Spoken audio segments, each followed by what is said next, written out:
गोष्ठी शिक्षा अधिकारी हाटोडी आज आमर समस्त प्रिय मनीष जड़े दक्ष सफल आदर्श शिक्षक तथा असीम स्नेहदार धारक विवेकानंद बेहेरा से आज अवसरकालीन संबर्धना सभा आज महासमय परिपालित होती। सार तर चाकरी काल समय मापी ना बर कर्म मापिंट जड़े आदर्श शिक्षक ये आज बहु शिक्षक शिक्षयित्री तथा वरिष्ठ अधिकारी मानकर समस्त आज उपस्थित होती। सार मध्य विद्यालय को बहुत माने ये एक मंदिर रे परिणत कर विद्यालय परिसर को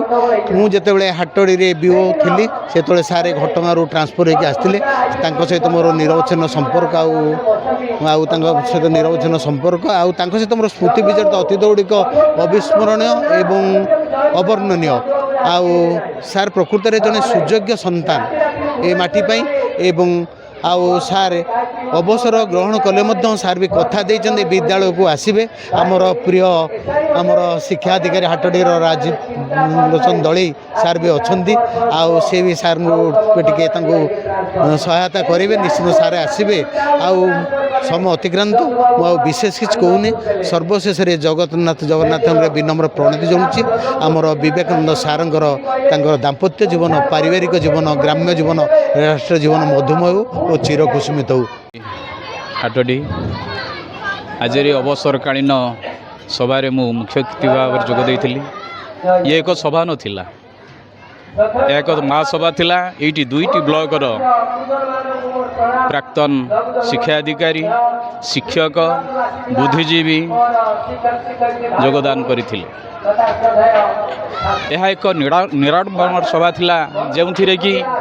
पिला माने निज निजर अनुभूति को बखाणी कोहभरा कंठरे विदाय देउथिले। ये अंचलर बुद्धिजीवी सते जेमिति